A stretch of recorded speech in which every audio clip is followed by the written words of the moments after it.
Suasana yang tadi awal asar terang segala macam, ini gelap.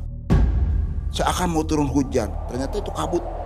Kabut sudah kondisi gelap, dinginnya sendiri, masya Allah, gitu kan. Lakukan satu mediumisasi, bahwasanya anak itu dibawa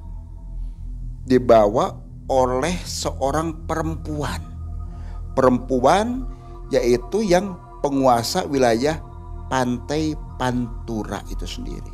Memang tidak dijelaskan siapa-siapanya, coba penguasa wilayah Pantai Pantura. Itu kelihatannya didekap. Maaf sekali lagi, ini payudaranya sampai panjang banget. Itu didekap.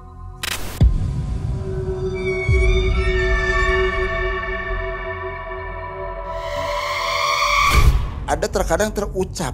Nah ini hati-hati, terucap, awas kamu ya, main-main gak karo-karo digabau kamu sebagai genderuwo. Nah ini ucapan. Dan memang ini sempat terjadi. Kasus mengenai anak hilang sering sekali dikaitkan dengan gangguan makhluk goib akibat selalu keluar rumah pada senja hari yang membuat mereka dibawa ke dalam alam goib yang diculik oleh sosok kalong wewe yang menyeramkan. Perang gaib tak bisa dihindarkan agar sang anak dapat kembali terselamatkan. Kisah ini dialami langsung oleh seorang relawan tim SAR. Inilah Abah Agus. Apa kabar Abah Agus? Alhamdulillah Bang Ei, sehat selalu. Iya, alhamdulillah juga bisa bertemu kembali di Malam Mencekam ya Bah. Siap Bang Ei. Sobat Malam Mencekam, Abah Agus ini selain tergabung di tim TRC ya Bah ya. Tim Iya, apa betul. itu Bah namanya? Tim Reaksi Cepat Kebencanaan. Kebencanaan. Iya. Abah ini mengisi sebuah YouTube ya. Betul Bang Ei. Di Mengulas Malam, Mengulas nama Malam. channelnya. Jadi jangan lupa untuk cari tahu kisah-kisah Abah di channel Mengulas Malam. Oke. Jadi Abah ini memiliki banyak kisah tentang SAR atau penyelamatan. Banyak, ada ratusan mungkin. Jadi kalau sobat-sobat yang suka dengan kisahnya boleh berkomentar, nanti Abah kita ajak cerita kembali di MM. Wah, Abah ini lengkap sekali nih Bah. Equipnya. Bawa apa aja nih? Ini ada beberapa seperti kita bawa, ini adalah jaket pelampung, Life di vest mana ya. kalaupun misalkan kita lagi ada pencarian korban yang tenggelam, ini kita wajib memakai siapapun. Nah terus juga kita mohon maaf ya, saya lepas dulu. Ini helmet ini untuk menjaga hal benturan. Jadi terkadang warnanya macam-macam, ada yang oranye, ada yang hijau juga, yang ada aja. Nah ini lampu senter ini sendiri di saat kondisi kegelap, misalkan kita lagi di hutan segala macam, ini wajib kita bawa. Selain ini juga kita bawa juga handy talkie. Itu wajib ya? Betul. Handy talkie. Karena tidak semua jaringan HP ini BTS-nya masuk ke semua, jadi mutlak ini kita harus pakaikan. Dilakukan secara direct. Kadang ada menggunakan radio pancar ulang atau RPU tadi. Nah, Itu yang akan dikisahkan hari ini apa, Mbak? Jadi begini Mak Ei, ini kejadian di tahun 2020 ya. Seorang anak yang katakanlah dikabarkan hilang. Ada kesamaan dengan kejadian yang di Subang nih, anak hilang. Ini hampir mirip sebetulnya Mak Ei. Ya. Kasus ini sendiri. Karena ini memang kejadian real dan nyata adanya, Abah sendiri yang melakukan satu evakuasi. Ada keterlibatan goib di sini ya. Tidak terlepas ya, karena secara lahiriah kita lakukan, juga tidak tutup kemungkinan hal-hal yang sifatnya mistis di lapangan itu pun pasti ada, dan kita lakukan seperti itu. Oke, ini kan Abah memiliki kelebihan spiritual ya, Mbak ya. Itu selalu Abah gunakan dalam pencarian.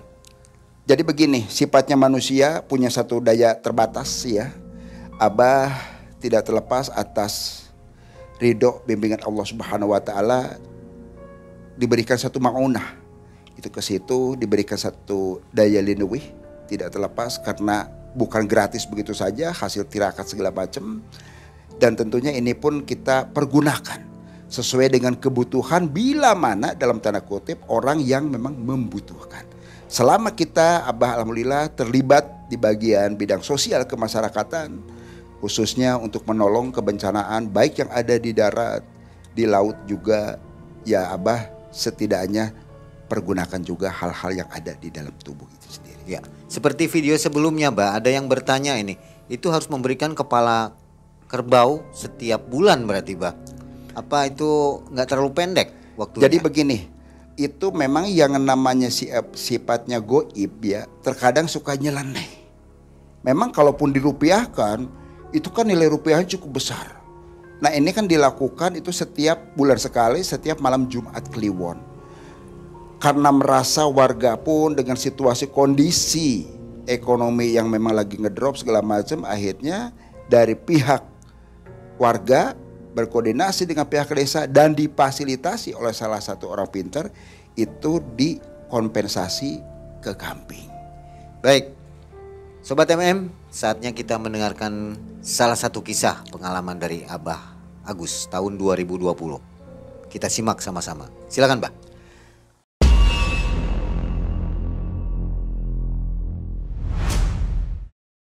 Jadi begini Mang Ai, kejadian itu tahun 2020 kisaran ya bulan Februari lah kala itu. Ada salah satu warga di salah satu desa ya. Ini sengaja Abah samarkan. Ini menyangkut wilayah Jawa Barat sebetulnya. Cuma untuk desanya Abah samarkan. Ini menginformasikan bahwasanya telah hilang seseorang anak ya. Nah laki-laki kisaran usia 5 tahun. Di hari pertama si pihak orang tua ini sudah koordinasi dengan pihak RT, RW dan aparat desa di situ.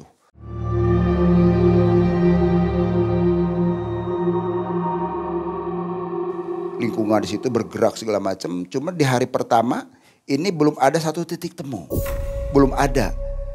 Kembali dari pihak orang tua yang sudah menangis-nangis. Pihak dari aparat desa pun memberikan satu saran. Kita koordinasi ada dengan pihak yang katakan yang sering melakukan evakuasi dan pencarian. Informasilah ke Basarnas, BPBD dan juga jajaran terkait termasuk Abah ada di dalamnya yaitu dari tim reaksi cepat informasi komunikasi kebencanaan di bawah koordinasi tim Basarnas. Itu kita bergerak sesuai dengan titik ke lokasi. Seperti biasa pagi hari kurang lebih sekitar jam 8 kita sudah standby di salah satu lokasi. Kita lakukan briefing, pengarahan segala macam. Kalaupun untuk pencarian ini kita buka mapping, peta yang ada, lokasi situasi dan juga titik dari mulai hilangnya seorang anak itu kemana, terusan aluran-aluran sungai itu kemana saja sampai nanti terakhir itu larinya pastinya kan ke laut ke arah situ. Itu kita telusurin. Nah setelah pemahaman dibikin beberapa kelompok karena satu kelompok itu minimal 10 sampai 20 orang. Tidak terlepas semua harus safety tentunya. Setelah lengkap segala macam dan mengiyakan kita berangkatlah bersama. Kurang lebih sekitar pukul 9 pagi berangkat karena di situ situasi juga pegunungan dan kondisi cuaca sekarang ini memang tidak menentu ya. Ini suasana kabutnya sampai menutupin satu bukit yang ada di situ. Kabut putih itu menutupin, gelap begitu saja. Senter pun dari mulai jarak pendek sampai yang panjang banget tuh hampir nggak tembus ke arah situ. Dari rekan-rekan semua itu berhenti dulu, berhenti sejenak sambil membuka beberapa perbekalan, kopi, ngerokok, sampai berbicara hal yang lain-lainnya. Itu di hari keduanya ya. Ternyata sampai larut malam pun belum ada satu titik temu. Di malam ketiga, malam keempat, nah ini di malam kelima Mang Ai, ada kita sudah berusaha mencari kesana kemari, bahkan ada informasi dari seorang nelayan karena saluran sungai itu kan berakhirnya di salah satu laut di pinggiran pantai pesisir. Itu ada informasi bahwasanya telah menemukan mayat anak laki-laki kisaran usia 5 tahun.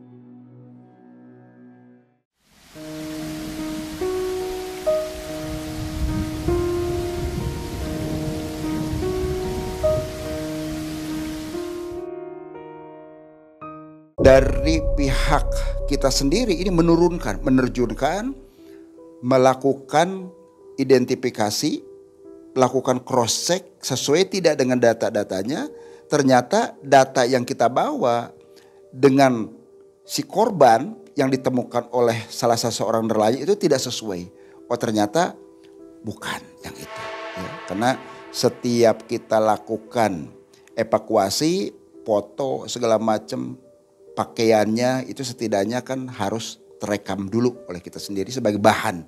Jadi jangan sampai nanti ada informasi, oh ketemu seperti ini ternyata kan bias begitu saja. Itu udah hari kelima. Nah terusan lagi pas waktu di hari ke-6 menjelang ke-7. Ya menjelang ke-7 kita sudah hampir buntu sebetulnya. Karena kalaupun dalam pencarian itu kita tetap di batas maksimal 7 hari. Maksimal 7 hari nanti menunggu satu perkembangan lebih lanjut. Tapi kalaupun misalkan dari pihak keluarga menginginkan terus lakukan satu pencarian-pencarian, insya Allah kita pun akan berusaha. Di hari ke-7 ini yang memang boleh dikatakan di luar nalar kita. Kalau kebiasaan kita ini sesuai dengan protap yang ada. Kita logika yang lebih dikedepankan. Tapi di hari ke-7 ini karena sudah mentok, kita mencari beberapa orang, katakanlah orang pintar di sana. Orang pintar pun kita libatkan segala macam. Bukan berarti kita mau meminta hal-hal tersebut kepada orang pintar. Setidaknya ada informasi tambahan. Siapa tahu anak tersebut hilangnya apakah memang dibawa hanyut oleh air, saluran air. Ataukah memang katakanlah dibawa oleh hal-hal yang sifat goib tadi, disembunyikan. Karena sebelumnya kita pun menggali seluruh informasi, anak tersebut hilangnya itu di saat setelah hujan turun sore hari pada asyar. Namanya orang tua pasti khawatir dong untuk keselamatan anak, apalagi usia 5 tahun. Lagi ya bahasa umumnya lagi nakal-nakalnya. Nakal dalam tanda kutip tentunya, namanya anak kan, kesana kemari segala macam, itu dilarang. Nah jangan ya, jangan keluar, ini mau menjelang maghrib apalagi sudah hujan. Enggak mah. Itu lari-lari gitu saja biasa sama teman-temannya. Namanya orang tua terkadang lost control. Yang lainnya pada pulang, kok ini anak saya belum pulang-pulang. Itu sampai dengan 7 hari tidak ada satu titik temu. Akhirnya hal-hal yang secara kebatinan kita upayakan. Dari beberapa rekan supranatural atau dikatakanlah paranormal itu kan ya, pada kumpul. Mereka berbicara semuanya, ada beberapa memang katakanlah satu ritual di situ. Ritual. Ada sebagian yang memang mempercayai, ada juga yang tidak. Tapi tujuan kita tetap mencari satu gambaran. Di mana sih sebetulnya anak ini sendiri. Setelah dilakukan ritual segala macam, di situ sesaji ya yang sederhana aja lah, tidak terlalu banyak segala macam, hanya sebatas kopi, rokok juga rokok serutu aja di situ. Karena setiap orang itu punya cara tersendiri. Kalau Abah biasanya sih pakai gudang garam merah kretek, tapi itu pakainya serutu. Setelah disebul, diisi beberapa kali, di itu bente ternyata masuk. Ada satu ruh ya yang masuk, lakukan satu mediumisasi, bahwasanya anak itu dibawa oleh seorang perempuan yaitu yang penguasa wilayah Pantai Pantura itu sendiri. Memang tidak dijelaskan siapa-siapanya, coba penguasa wilayah Pantai Pantura. Nah, dari hasil mediumisasi yang kita lakukan kala itu, si putri penguasa wilayah Pantai Pantura itu dia mau mengadopsi. Konon katanya anak ini lucu, aneh gitu kan. Anak ini lucu, bukan nakal tapi lucu menurut mereka. Nah, karena kita sendiri hal tersebut adalah di luar wajar, di luar normal itu, tetap kita harus ambil kembali.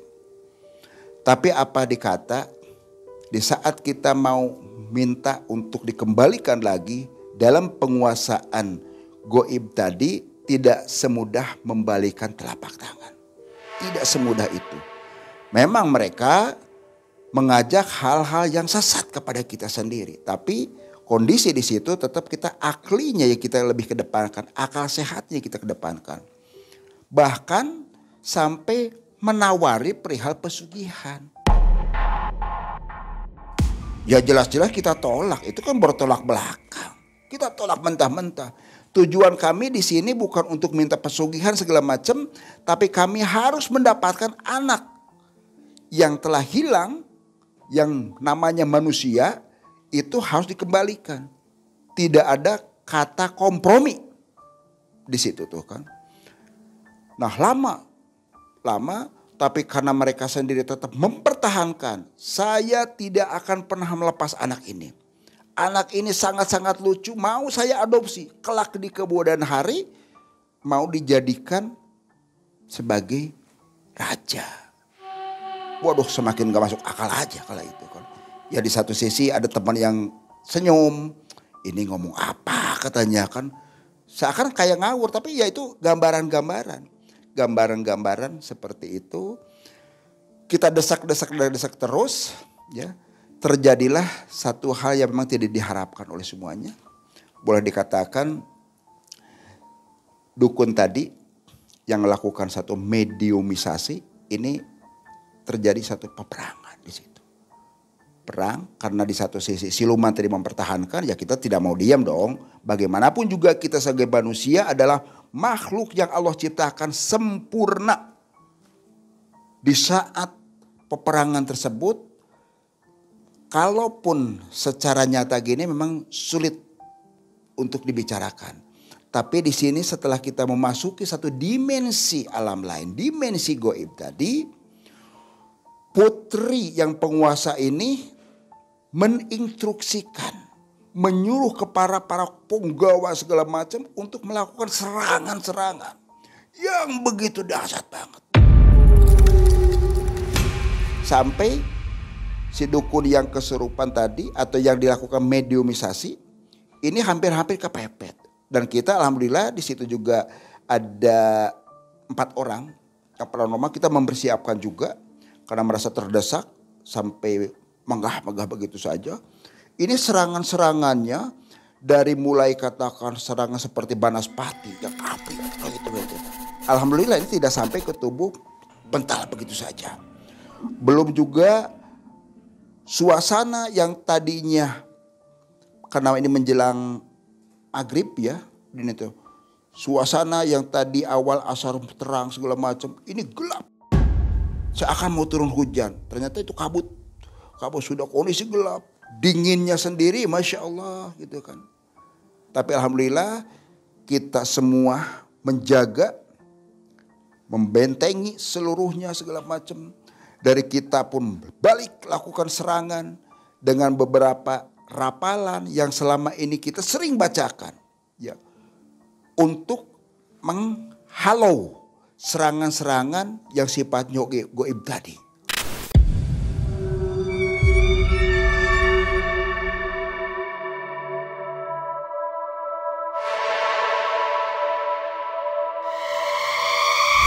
Setelah kita bantu dengan energi kekuatan yang ada, alhamdulillah ini bisa sampai pulih kembali. Dan singkat ceritanya, putri tersebut yang menguasai pantai pesisir dan para penggawanya itu buat tumbang. Begitu tumbang, dia menyampaikan, mohon maaf saya atas segala kehilapan yang selama ini saya lakukan, telah mengganggu, telah mengusik manusia yang ada. Saya akan munculkan anak yang kalian sedang cari ini sendiri. Alhamdulillah kita jawab, nah begitu. Memang sih secara akal sehat, Mang Ai itu ya, ini ternyata hanyut anak tersebut di kali. Di kali, semua kali itu sendiri aliran sungai pasti ujung-ujungnya kan ke laut. Tapi ternyata semua atas kehendak Allah segala macam dan wasilah lah. Ini wasilah lah kalau Abah sampaikan. Nah di situ ada pohon jati banyak banget. Nah terus juga ada rumpun di situ tuh kan. Di situ ada semacam anggrek hutan di situ. Ternyata anak tersebut itu disembunyikan di wilayah situ. Awal sih dari seluruh warga yang di situ mencari ke wilayah hutan pesisir segala macam, karena kita pun tetap mengadopsi sesuai dengan titah dari para sesepuh kita dulu. Sering mukul kentongan segala macam. Ada yang mukulin katakanlah baskom, kaleng segala macam. Setidaknya sambil dipanggil anak tersebut. Dipanggil, ya alhamdulillah ini bisa keluar. Bisa kelihatan. Tadinya kita putar-putar nggak kelihatan. Ternyata setelah dicari, ketemu di situ, muncul dengan sendiri. Anak kondisi alhamdulillah sih kondisi masih sehat. Cuma dia kondisi kayak kebingungan, pelongok. Setelah ketemu ditanya, dia jelas tidak bisa jawab. Kita pun lakukan evakuasi, bawa ke rumahnya, kumpul semua. Kita serahkan kepada orang tua. Jadi sebelum balik juga kita juga penasaran. Seperti ini kok bisa terjadi gitu kan. Di dunia yang sudah unsur modern. Di dunia milenia sekarang. Dunia digital kok masih ada. Ya kita tidak bisa pungkiri. Setelah dimandiin sama orang tuanya. Anak tersebut menyampaikan. Cuma sedikit. Ada yang bawa katanya sama nenek-nenek tua. Dibawa kemana? Cuma diam aja. Gak bisa. Jadi seakan kayak mulut kayak ditutup. Ini pun ngeblank begitu saja. Jadi selama perjalanan 7 hari 7 malam. Hilang itu dia tidak bisa menjelaskan. Kemana cuma dibawa nenek-nenek saja. Tapi kalaupun secara umum kita bicara dari unsur mistis. Seperti kejadian di Subang. Ya, ini hampir-hampir mirip. Jadi di saat anak tersebut menjelang maghrib. Kalau orang tua dari dulu sampai sekarang ini kan. Kalau mau maghrib itu jangan keluar. Karena malam sanai kala bahasanya. Para setan demit maraka yang pada keluar. Kita manusia masih ada di luar terkadang bisa kesambet. Masuklah ke rumah. Lakukan sholat maghrib. Kalau yang dekat masjid atau langgar atau musola. Sholat ke arah situ. Jadi pencarian kala itu gambarannya ya seperti itu. Alhamdulillah kita bisa menemukan. Menyerahkan kepada orang tua. Selesai. Ya sudah kita pada balik semua dan kita pun bikin laporan. Laporan ke untuk laporan ke pihak atas dan juga sebagai arsip buat kita sendiri.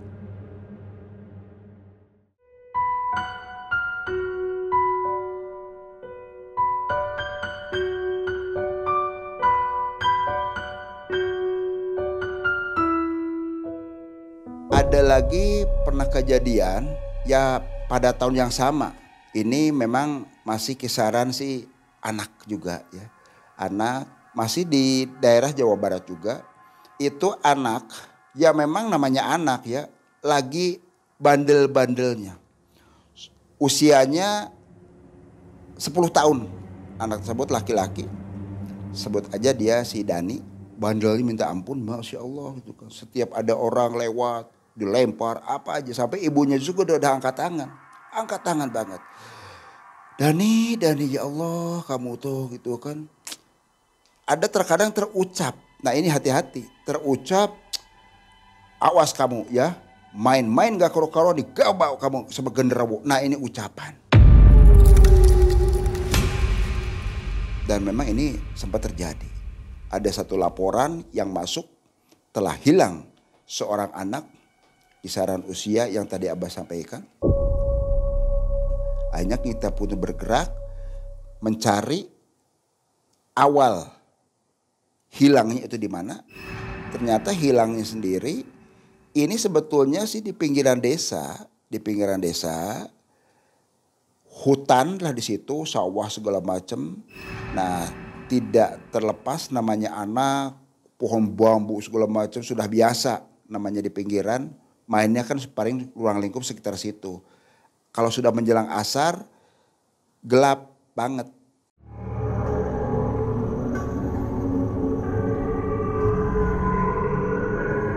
Meskipun sudah ada listrik, penerangan, cuma kan belum maksimal, belum rata. Setelah itu anak tersebut disuruh ibunya masuk ke rumah. Masuk ke rumah menjelang maghrib itu datang sih. Cuma datang disuruh mandi, nggak mandi, dipaksa. Mandi, coba kamu tuh mandi, ini mau maghrib nak, mau maghrib. Udah disiapin air hangat supaya mandi. Malah lari, ya Allah.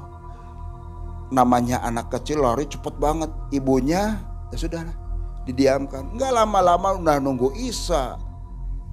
Jam 9, jam 10, jam 12 kok nggak ada gambaran.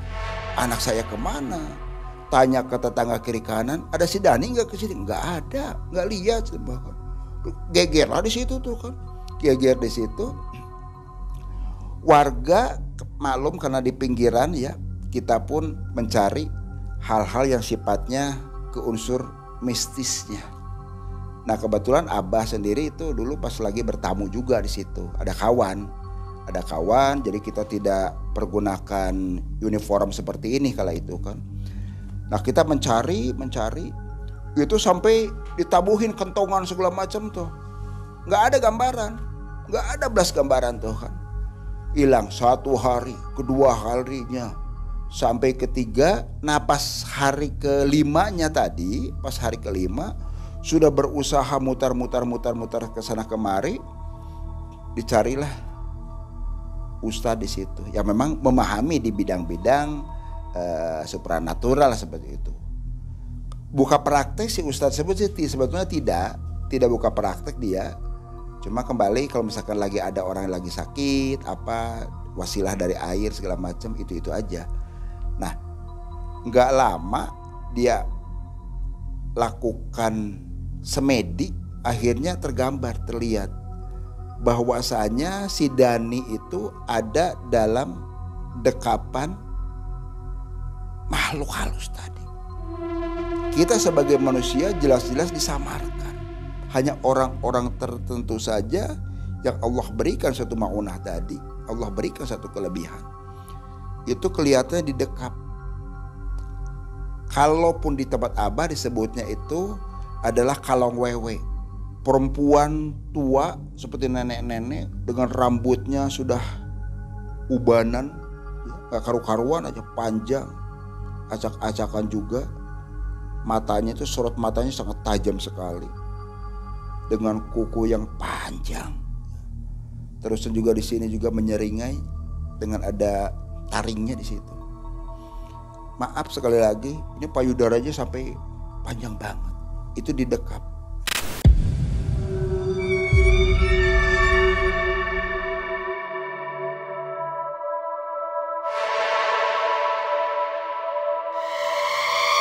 Ya beruntung si anak tersebut tidak dibawa ke gunung, tidak dibawa ke pantai atau kemana, karena bisa saja namanya goib kan, kemauan tempat ya terserah mereka. Alhamdulillah itu masih ada di ruang lingkup tersebut. Itu dari hasil peneropongan Ustadz, anak tersebut ada di salah satu pohon beringin, di bawah pohon beringin. Ditelusurin sama Ustadz terus, ternyata lihat ada pohon beringin besar banget, memang sudah ratusan tahun itu. Sampai akarnya aja kan sudah mamrah kemana-mana. Memang bikin angker. Tidak sembarang orang berani lewat ke wilayah tersebut. Maghrib sudah mulai sepi. Apalagi sampai Isya dan sampai subuh tuh sepi banget. Ngeri aja banget. Kadang ada yang suara menangis, ada yang sering teriak segala macam. Yang konon katanya dulu itu tempat penyembelihan.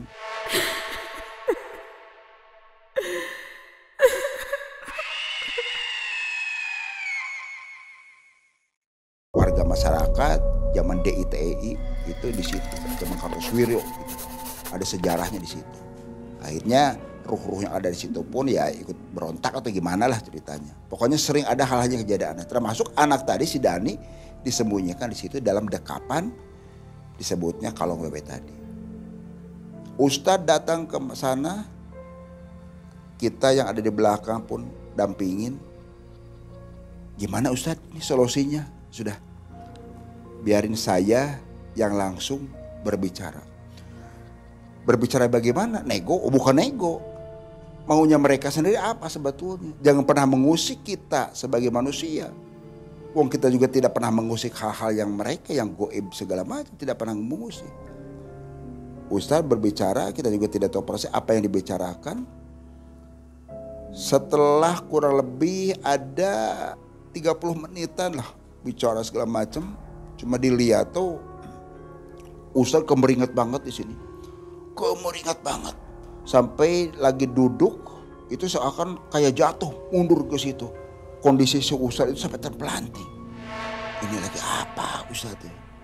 Nah, kurang lebih sekitar hampir 30 menitan karena di situ ada sempat cahaya, kondisi gelap karena kabut juga, kondisi sudah malam. Wah, perang terjadi di situ. Yang kelihatan kita Ustadz terdesak pada jatuh.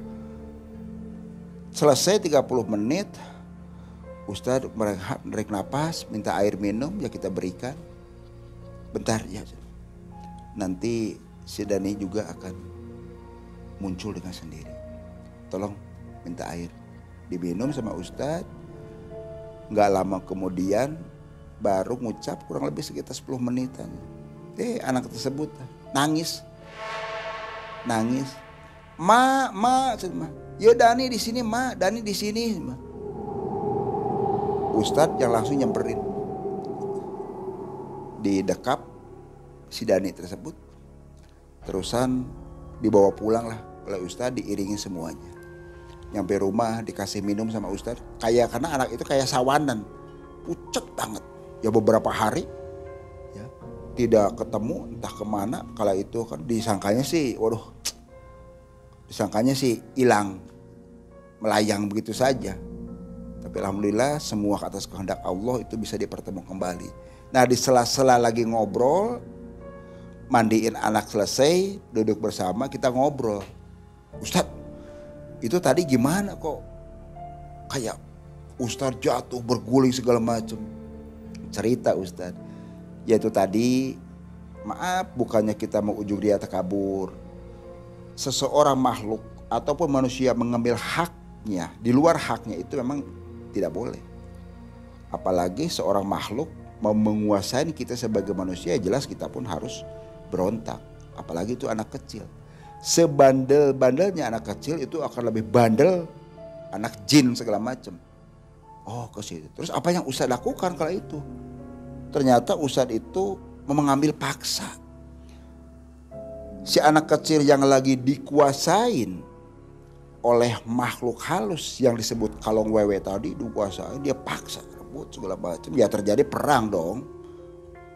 Peperangan yang sangat-sangat dramatis sekali. Saya aja hampir-hampir kedesak.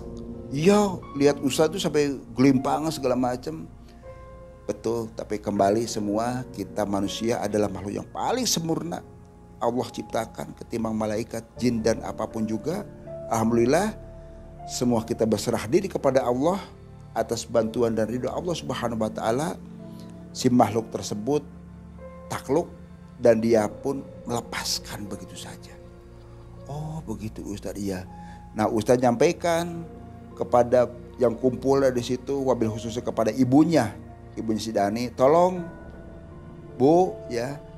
Jadi banyaklah perhatian kepada anak, tolong dijaga. Kalau misalkan menjelang maghrib waktunya sholat, suruh masuk anak tersebut.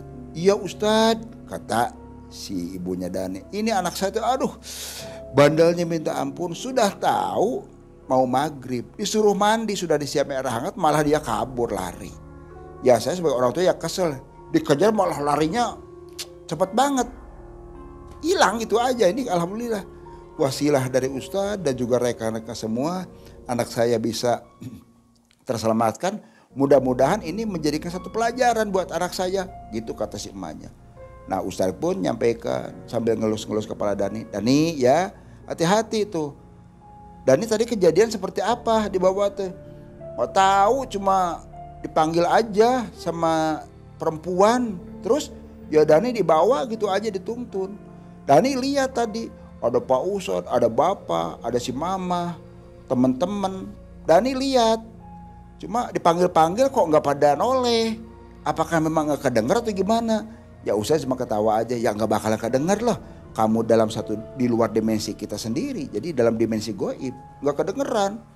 Oh ke situ. Ya alhamdulillah setelah diberikan satu pencerahan oleh Ustadz Dani, semoga kamu nanti kelak menjadi anak yang soleh, ya berbakti kepada kedua orang tua, jangan lupa lakukan sholat segala macam. Ya Ustadz terima kasih, jadikan satu pelajaran.